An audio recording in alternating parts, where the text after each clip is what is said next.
Om.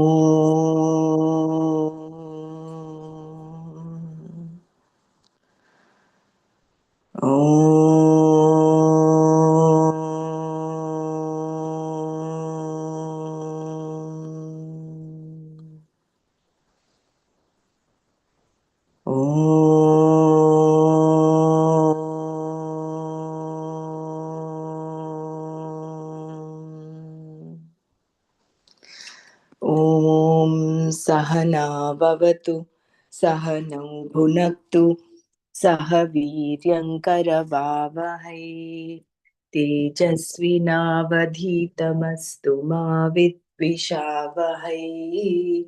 Om Shanti Shanti Shanti. नारायणं नमस्कृत्य नरं चैव नरोत्तमं देवीं सरस्वतीं व्यासं ततो जयमुदीरयेत्.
Gurudev.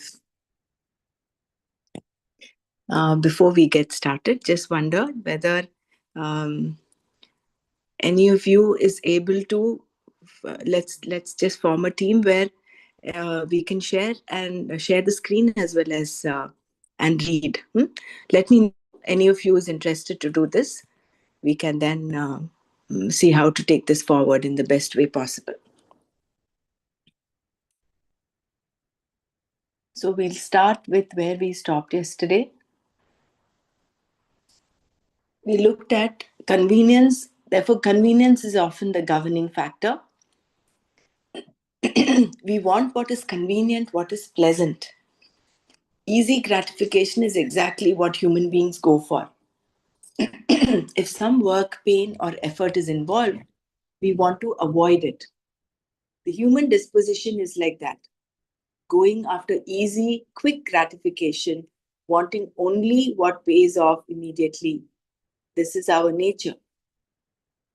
We have therefore created in ourselves a number of raga dveshas, which prompt us to perform various actions that are not often in keeping with dharma and adharma. To go against dharma, the Lord, is to go against the order that is the Lord, and this is adharma. Doing one's own duties is worship.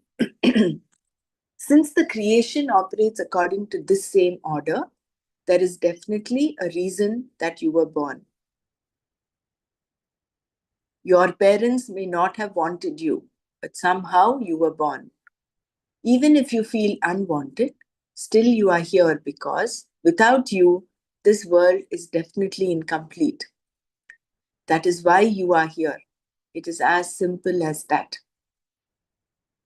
If you see a purpose in everything in the world, why should you take your presence in this big politic of humanity as anything other than important? Even in your own body politic, everything has a role to play. Just as a tree is there, you are also there. You are important. You have roles to play and things to do. Ishvara's job is going on and you are a cog in his wheel. This being the case, naturally you have to do your job. You have to know that at this time and place, this is the job that you have to do. This is called swakarma. Just as every animal and every tree contributes to this great creation, you too make your contribution. Whatever be your job, your swakarma, that very karma becomes an offering to Ishvara.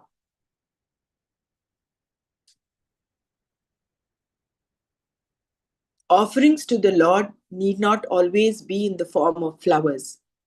Bhagwan says that by doing what is to be done by you at a given time, you are worshipping the Lord. Because of your recognition of Ishvara, whatever action you perform is your contribution, your offering, archana to the Lord. You offer your actions unto the Lord, who is in the form of the creation and who continues to do the job of creation. You are one of his limbs. You perform your role, which is an important role. Otherwise, you would not be here. This is something like a symphony orchestra where, even though it looks as though some of the musicians could be removed, each person has a significant role to play according to the composer. One person may only play one note every 15 minutes, but that is his or her role to play in the overall scheme of things. Similarly, each of you has your own job to do, and when you do it, you are in harmony with Ishvara, the Lord. This is why, whenever you do exactly what you have to do, you find satisfaction.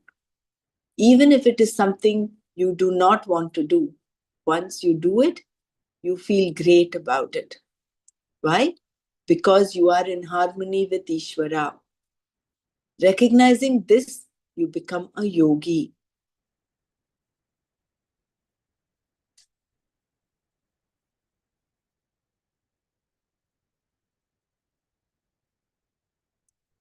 So we are not going with our raga dveshas. So even if it is something you do not want to do, once you do it, you feel great about it. Why? Because you are in harmony with Ishvara. Recognizing this, you become a yogi. This recognition is not an ordinary thing. It is a vision. To be in harmony with the world, with what is to be done, with the law of dharma that governs all karma, is karma yoga. Yoga karma sukaushalam. Therefore, you choose your karmas, recognizing Ishvara as dharma. Then your actions become a form of archana to Ishvara. This attitude results in antakarana shuddhi, purification of the mind. Once this happens, it takes no time at all for self-knowledge, jnana, to take place. Since antakarana shuddhi is all that is required, all the steps have been completed. Karma yoga, antakarana shuddhi, and jnana.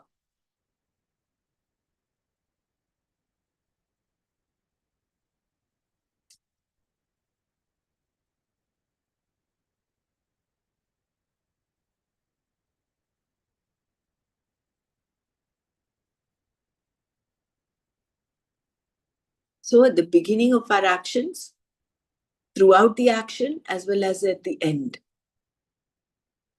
we have Ishvara in mind. That is the vision. Because you see, Ishvara in creation, in every aspect of creation. So being in sync with him, with the creation, recognizing your duty, recognizing what is to be done. That is the discretion in action. That is the kaushala. And then at the end, maintaining your samatva, irrespective of the outcome of your actions. Then you achieve antakarana shuddhi. And then the next step is just that jnana has to dawn.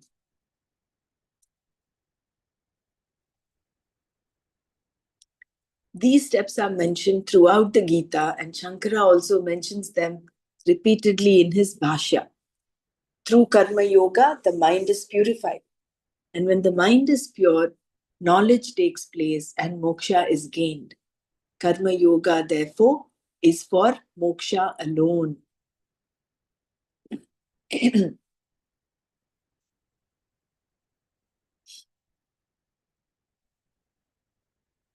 Dr. Brahmana, you said you want to have, you want to read or and share run now or later? No, today Mm, I can read up, no problem. But I okay. was wondering whether we can have a few of us who are tech savvy, who can Mm, actually share the screen and read. okay. Hmm. Sure. So Um, just let me know out of this after this session is over. You can message me, and okay. then we'll take it forward. Okay, good. Yeah. Sure. Thanks. But whoever is reading will also need to share the screen and read. So we'll need to discuss that part of it. We'll talk about this after the session.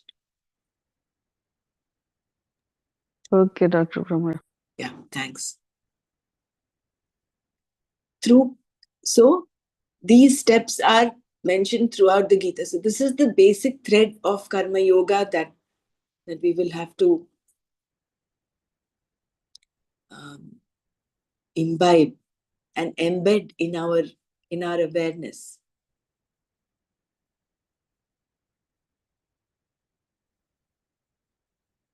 So do we want to share? Anyone wants to share before we go to the next verse?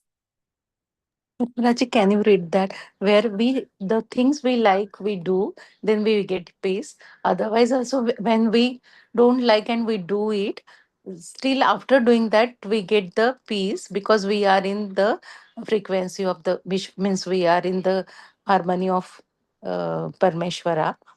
So, can you read that part? I'm Yeah. not clear about that very nicely. See, to be in harmony with the world, with what is to be done, with the law of dharma that governs all karma, is karma yoga. Yoga karmasu kaushalam. Therefore, you choose your karmas recognizing Ishvara as dharma. Then your actions become a form of archana to Ishvara. This attitude results in antakarana shuddhi, purification of the mind. Okay, I think what you wanted was here. So this is something like an orchestra, symphony orchestra, where even though it looks as though some musicians could be removed, each person has a significant role to play according to the composer. One person may only play one note every 15 minutes, but that is his or her role to play.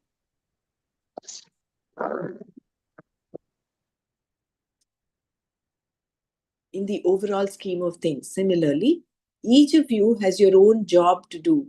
And when you do it, you are in harmony with Ishvara, the Lord. This is why whenever you do exactly what you have to do, you find satisfaction.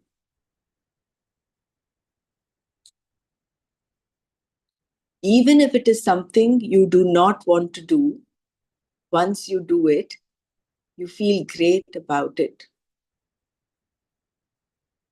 Why? Because you are in harmony with Ishvara. Recognizing this, you become a yogi.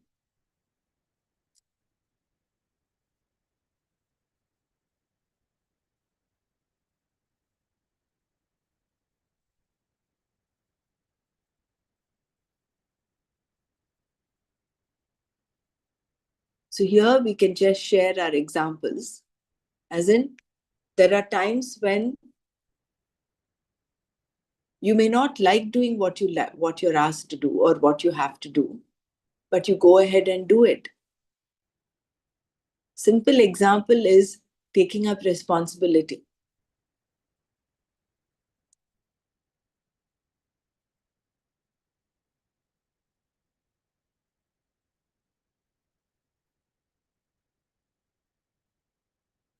So you don't like doing it, but supposing you go ahead and do it. I mean, one example that's coming to my mind is, it's an example that we normally share, is you find this banana peel on the floor, on the road. You've not put it, so it's not your job actually to remove it. But out of a sense of responsibility, you remove it and put it in the dustbin. You don't want to do it, but you actually do it.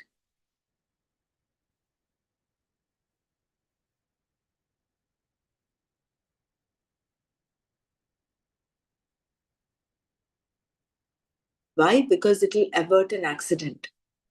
Someone might someone might step on it and trip. So that way, we can each of us quote several examples. You don't want to do it, but you have to. It is there. It is at that point you're supposed to do it.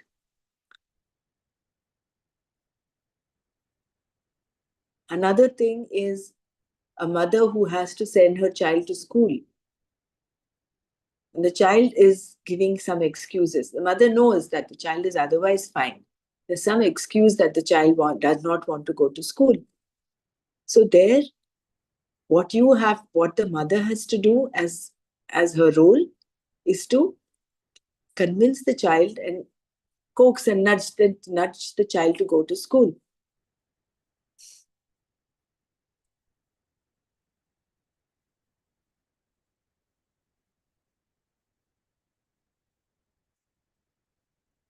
So maybe each of us can also give some examples in order to, with this point in mind, where you do not want to do, but once you do it, you feel great about it.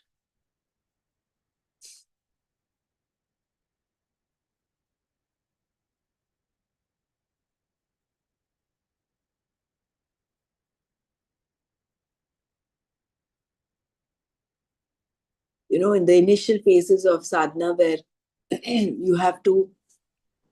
Same example was coming into my mind when we used to means many times I used to avoid the yoga part.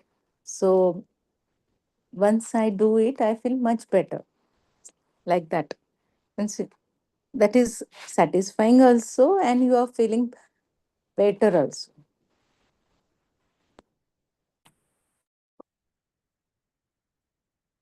Yeah.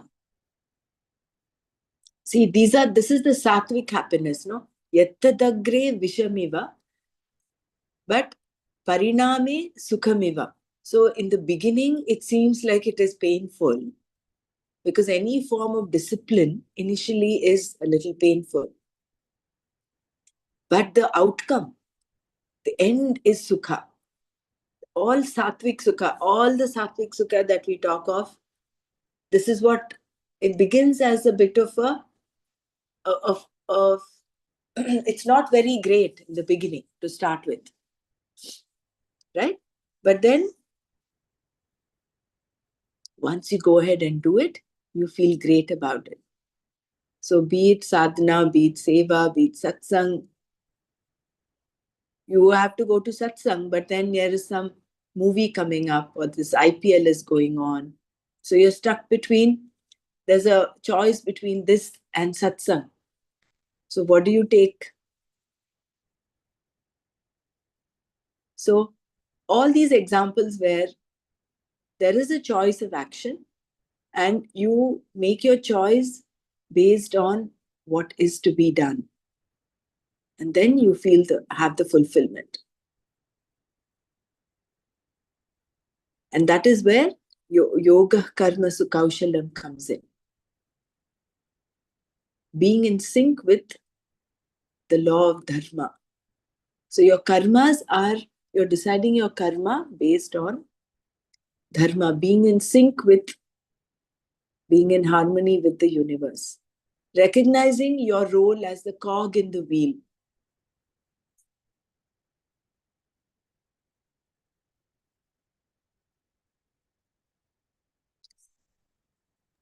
For this, you need some awareness and intelligence.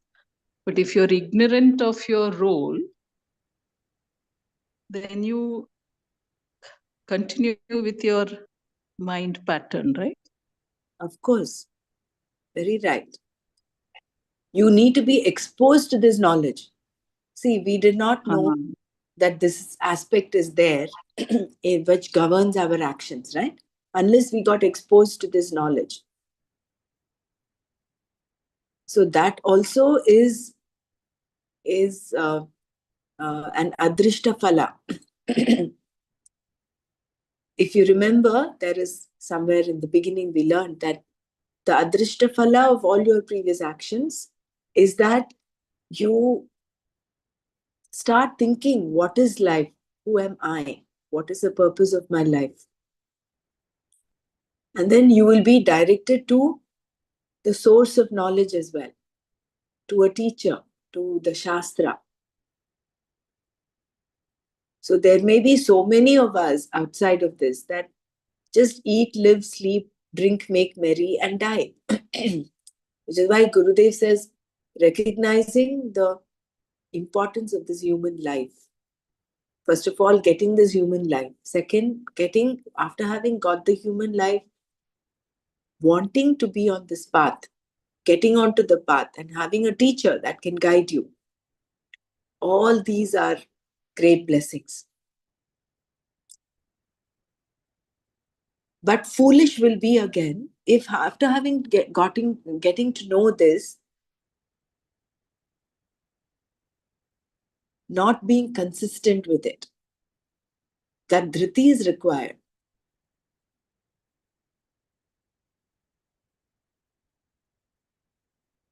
It is like having come to the ocean. Are you happy just keeping your feet in the water? Are you just happy looking at the waves dance around? Or do you want to dive deep and get the precious stones? So that, like Gurudev talks about, he says different aspects, different categories of sadhaks. Even in the Patanjali Yoga Sutra is mentioned, Tivra, Madhyama and Mridu. So are you that Tivra sadhak where, again, each of us will have to introspect on that.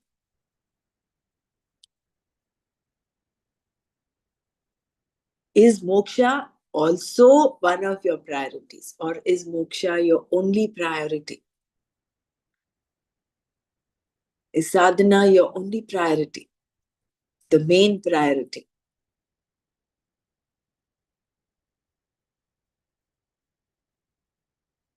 Somewhere Gurudev says, oh, I'll do my sadhana after I finish the laundry, after I finish doing this. Of course, I'm not saying your sadhana you have to do first thing in the morning. Sometimes in the roles that we have to play, there may be something else which is more important. Like you're sending your child to school, or you need to cook and make sure that everyone has food on their plates. Maybe that becomes a priority. But that is situational. Time to time, it might change. So recognizing that also becomes kaushala. You cannot be steadfast and rigid in saying, oh, this is what I have to do and this is how I will do it. Who else will fulfill your role if you're the only one doing it? So being flexible also in our approach, at the same time, having that discipline, having that commitment, and ensuring that we are not falling prey to raga dveshas. That is the main thing. It is you're not falling a prey to the whims and fancies of your mind, of our mind.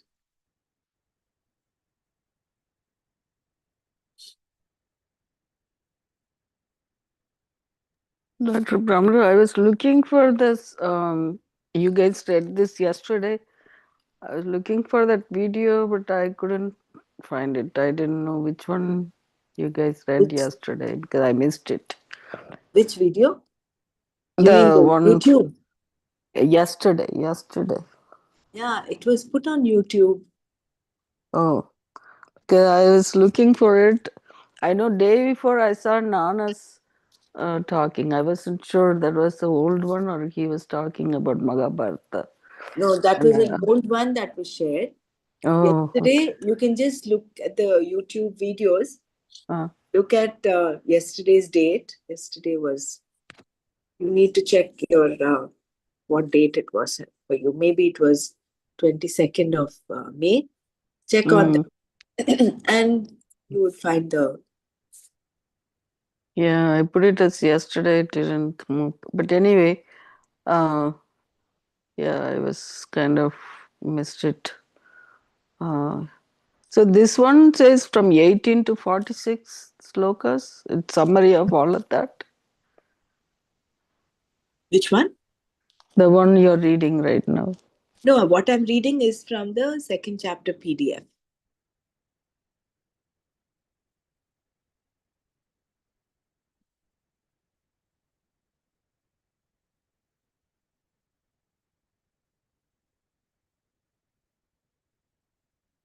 No, I can see it. It's there.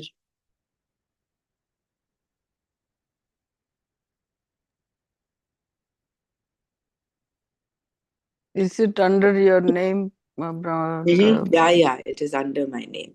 I'm just sharing it also in the group so you can have a look at it. Oh, okay, great. Thanks so much.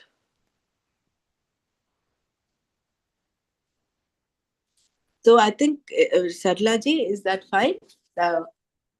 Doing what you do not want to do, even if it is something you do not want to do, once you do it, you feel great about it.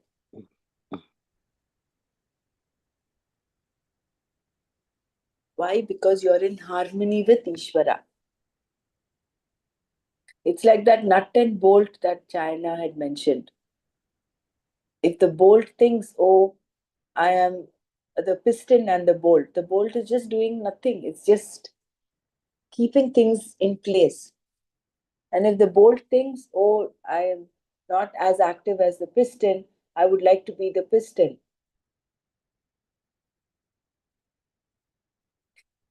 So that becomes Means Paradharma. everyone has a position in this all, means all the In the whole scheme of world. things.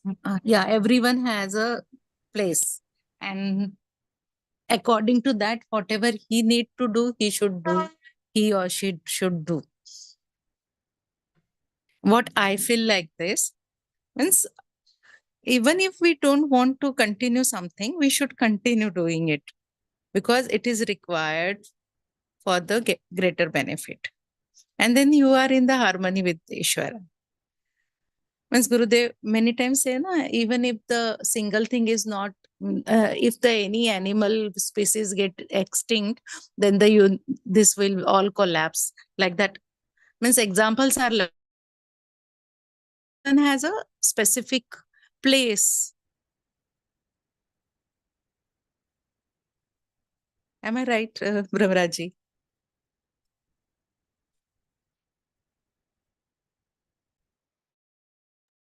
Yeah, very right. It is simple examples also are like for dental, if you do not brush your teeth, take a small child for instance. The child refuses to brush their teeth because they don't know the value of brushing teeth, right? So, like dental hygiene is important. Now, Gurudev has been harping on mental hygiene.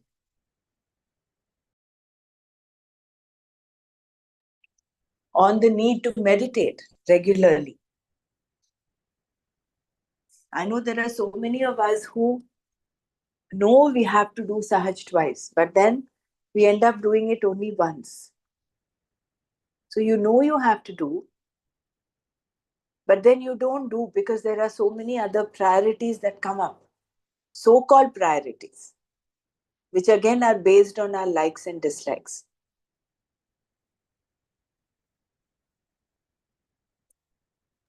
Great. Thank you. So coming back and saying, no, this is something I have to do and finding time for it. Like one of the Swamis said, find excuses, find every excuse to do rather than not to do. It's very easy for us to find an excuse not to do. That is how the mind is. It's the nature of the mind.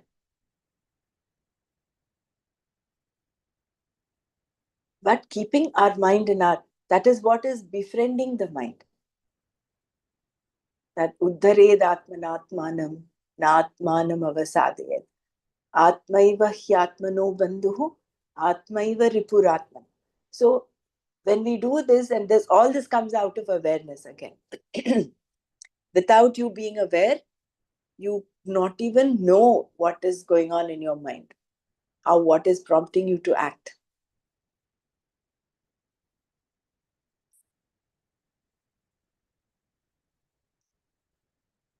I think from the time we wake up to the time we sleep, there will be so many occasions where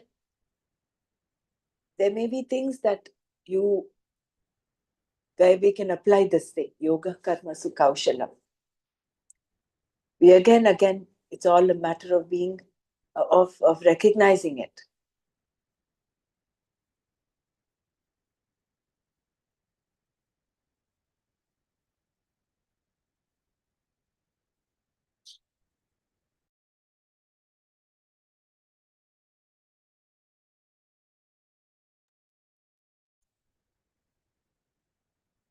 So this recognition is not an ordinary thing. It is a vision.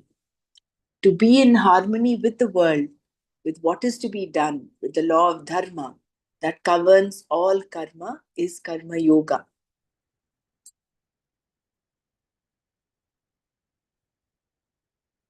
Yoga karmasu kaushalam. Therefore, you choose your karmas recognizing Ishvara as dharma. Then your actions become a form of archana to Ishvara. See, In then dharma, we have read two types of dharma. Means when you are saving yourself and you are saving others also. That is also dharma. That's what was that yesterday we read? No? Means whatever you are doing only for your sake and for the others also. Second type, and that is also correct. yeah, you have samanya dharma and vishesha dharma. Vishesha dharma. That example was when you uttering a lie, when you correct ahimsa is not right. But you can't tell a soldier who's protecting the border, killing is wrong.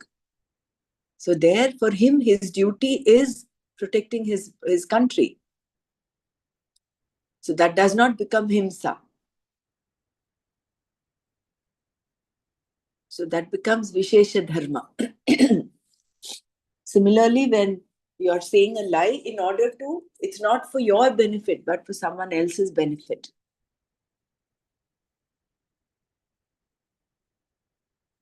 So Kaushalam is in the choosing the karma. And Choosing that what is to do. according to the dharma.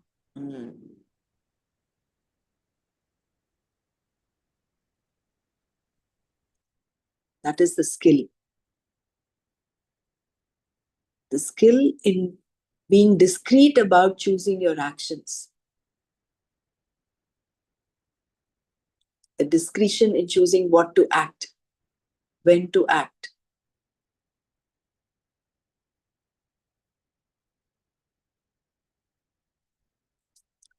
So this attitude results in antakarana shuddhi, purification of the mind. Once this happens, it takes no time at all for self-knowledge, jnana to take place. This is what we all want, right? So this is what we have to do. So this is one very clear dictum that the Shastra is giving us, that Bhagwan is giving us. This is what we have to do. But then what happens is we get caught up in our ragas and dveshas. And we tend to do things differently, manipulating. The mind is so manipulative. So gently nudging it back again and again, back on track. Since Antakarana Shuddhi is all that is required, all the steps have been completed. Karma Yoga, Antakarana Shuddhi, and Jnana. So, through Karma Yoga, these steps are mentioned throughout the Gita, and Shankara mentions them repeatedly in his Bhashya. Through Karma Yoga, the mind is purified. And when the mind is pure, knowledge takes place and moksha is gained. Karma Yoga, therefore, is for moksha alone.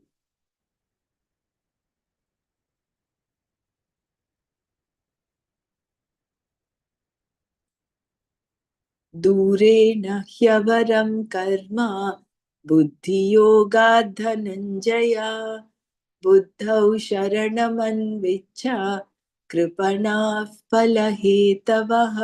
Just give me a minute.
Sorry about the interruption. So, Dhananjaya, O Dhananjaya, Arjuna, he, therefore, Buddhi Yogat, as compared to Buddhi Yoga, the yoga of proper attitude, karma, action, durena avaram, is far inferior. Buddhau, in the Buddhi Yoga of proper attitude, sharanam, refuge, anvicha, seek, palahetavaha, those who perform actions only for results, kripanaha, misers.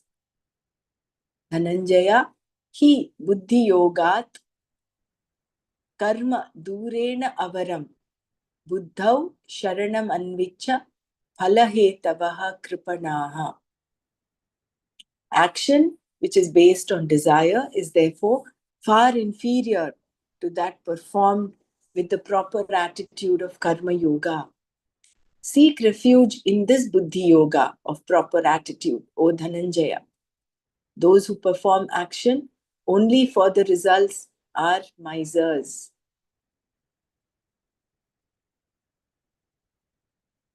The word buddhi yoga means karma yoga, the attitude of sameness towards all results, samatva. Karma done under the spell of one's raga dveshas is far different from karma yoga, which involves proper attitude and commitment.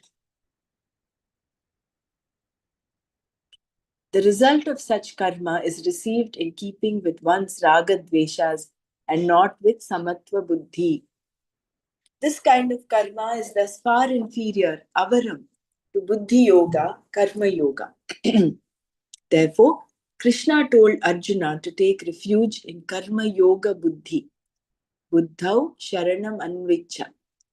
Go for it, pray for it, Arjuna, he said. Why? Because people who perform karma for the sake of the results alone and not for antakarana shuddhi and moksha are misers, kripanaha. They want only enjoyments, bhoga, and power, aishwarya. For them, there is no karma yoga, which makes them misers because they do not make use of their buddhi.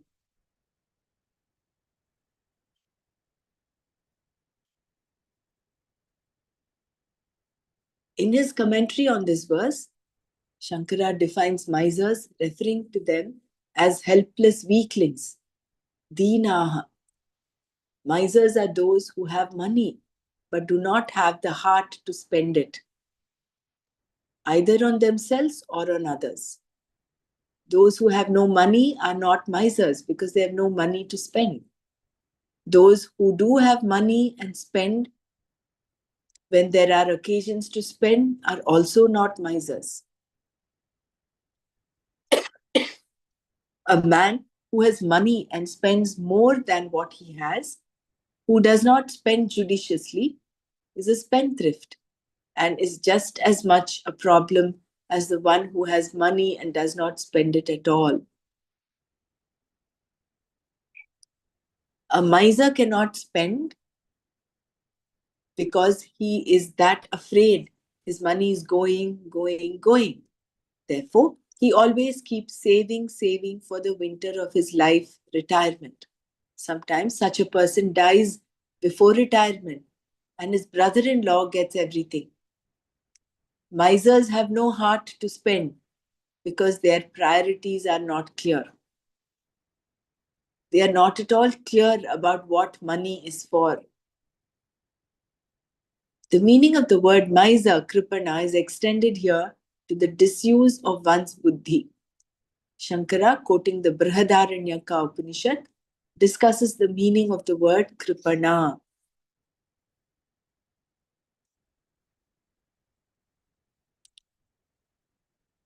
Kripana is referred to page 164.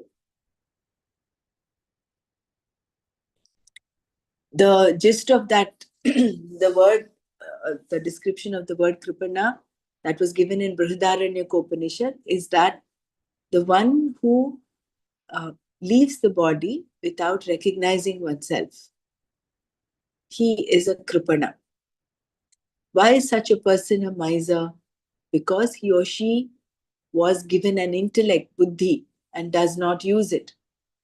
The buddhi is the discriminative power one is endowed with as a human being and is the greatest wealth, the greatest treasure that one can have.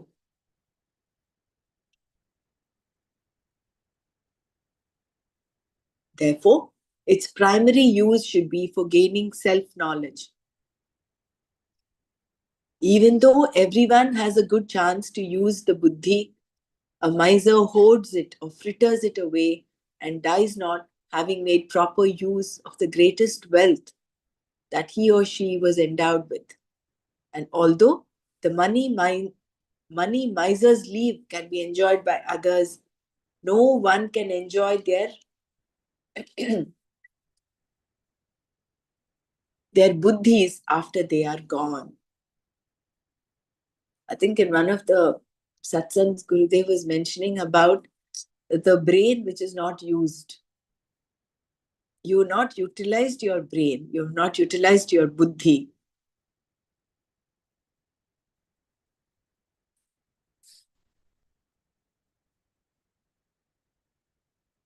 And no one can use it. At least the money that you have not, a miser does not use, can be utilized by his relatives, his kith and kin. But if we do not use our buddhi right here, right now, and then we leave the body, then it's a total waste of the human life, the human purpose. Misers are people whose aims are only small results, not moksha. Therefore, for them, there is no karma yoga or sannyasa. There is only miserliness. We have seen that, according to the vision of the Veda, there are only two possibilities: to be a karma yogi or to be a sannyasi. There is no accommodation for a third kind of person. Those who are neither karma yogis nor sannyasis have to become karma yogis, otherwise, they are misers. Therefore, Bhagavan said, take to karma yoga.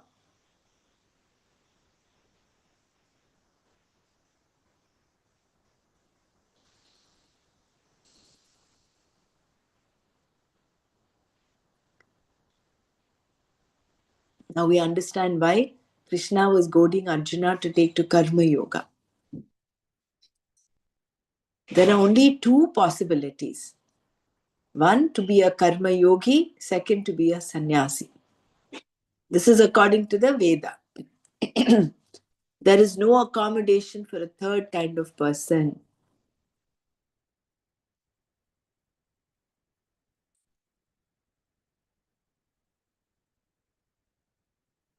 So the third person will be a miser. If you are neither a karma yogi nor a sannyasi, you end up being a miser, kripana.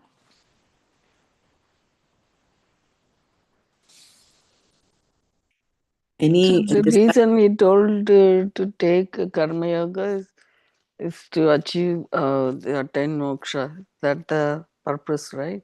In here, when he told Arjuna, I mean, gaining self-knowledge. Of course, see, that is why when he talks of when Arjuna says, I don't want to fight anymore, and he drops his bow and arrow and he Right. sits down in the chariot, what does he say? What is the 11th shloka in chapter 2? He says, you are grieving for something that does not need to be grieved. And then he Right. gives him the whole knowledge of the self. Yeah. Then he says, stand up and fight. So, keeping in view moksha, Arjuna's thing was, you're telling me about moksha, you're telling me about self-knowledge, and then you're asking me to fight. I'm confused. But because there are only two lifestyles, one is that of a karma yogi, and second is of a sannyasi. Jnana yoga. Unless you are prepared enough to take to sannyasa, you have no choice but to be a karma yogi. And therefore, for Arjuna at that point in his situation, to be a karma yogi was his priority. That was the only way forward for him. Yeah. So, of course, it was keeping in moksha in mind that Krishna told him, stand up and fight, do your duty as a kshatriya. Yeah. And it was not that he just told him to fight. He gave him the whole self-knowledge. He says, so it was karma, that is the whole karma yoga, is you do your duty while pursuing knowledge, which is the common thread, no? That is the whole thread of the whole Gita. Yeah. like we don't want to miss the point, like meaning we talk about action, right? In this particular one, how nicely they explain the kripana in terms of buddhi. Um, that is buddhi is the discriminating uh, aspect in our mind, in the sukshma sarira, and you're supposed to use that to gain the self knowledge, to understand and discriminate what is this purpose of life, right? Instead, if you don't use it, that's when they say it's kripanaka. It's the same sloka we had in the second chapter. This is second chapter, but earlier we read somewhere, right? The kripanaka. Uh, This earlier sloka, like somewhere seventh or I don't remember. Like oh, I think Arjuna says Karpanya dosho pahata svabhavaha prichami tvam dharma sammuda cheta. So oh, that karpanya teaches dosha. say, Okay. so there he says, I've lost it. I'm so confused. Right.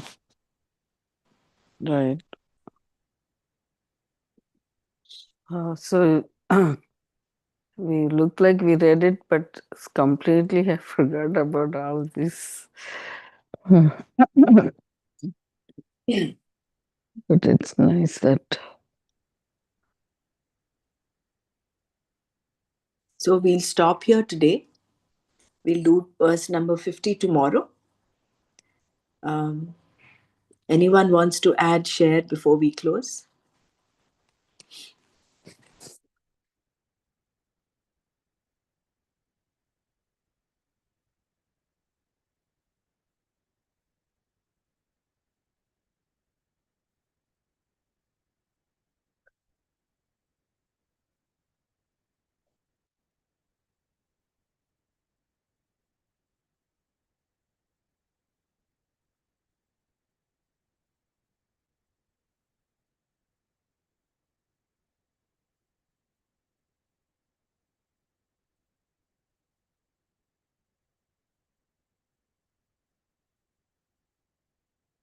Om Loka Samasta Sukhino Bhavantu.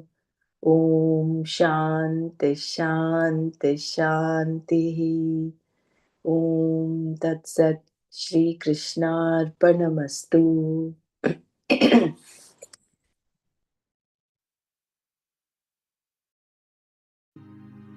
First, let us shake our hands. Shake our hands, and then let's keep our hands on our lap, or however you feel comfortable. And let's close our eyes. Let's keep our spine erect and body relaxed. We came into this planet weighing just 4 kilos or 5 kilos. Recollect or remember the weight of your body. It is 60 kilos, 70 kilos, whatever that is. Place your weight on the chair or on the floor you are sitting right at this point. Let's take a deep breath in. Hold the breath and let go. Honor your own body. Your body is the precious gift to you from nature. Become aware of your whole body. Skins, tissues, muscles, blood vessels, bones, and all the internal organs. Your body is a precious gift to you. Now let us come to the second dimension, your breath. It is our breath that is keeping our body alive. Your body is alive because of your breath. Take a deep breath in and let go. Incoming breath energizes the body and outgoing breath brings relaxation. This is happening all the time. Let us honor our own breath.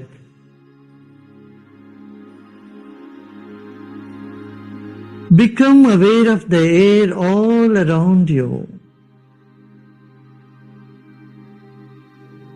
Like fish in the water, we are in air. Relax more and more. Let's take our attention to the top of the head and become aware of the empty space above our head.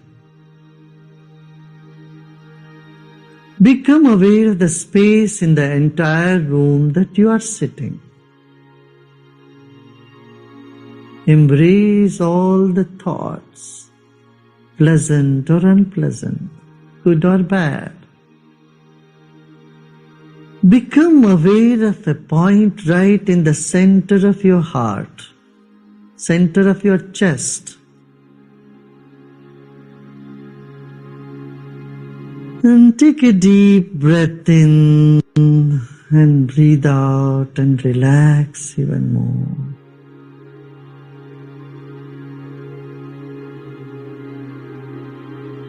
As the body relaxes, the mind expands. And as the mind expands, your body finds deep relaxation. This moment there's nothing to do and nothing to know either. Just let go and relax. Repose in yourself.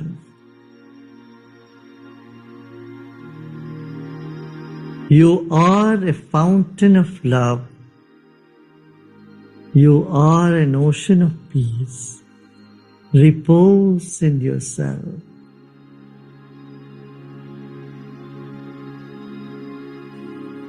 Take a deep breath in with a smile and breathe out with a smile.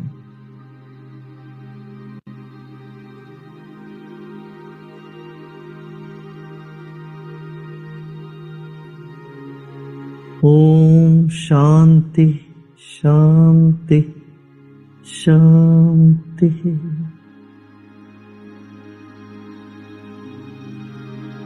As you breathe out, you may open your eyes.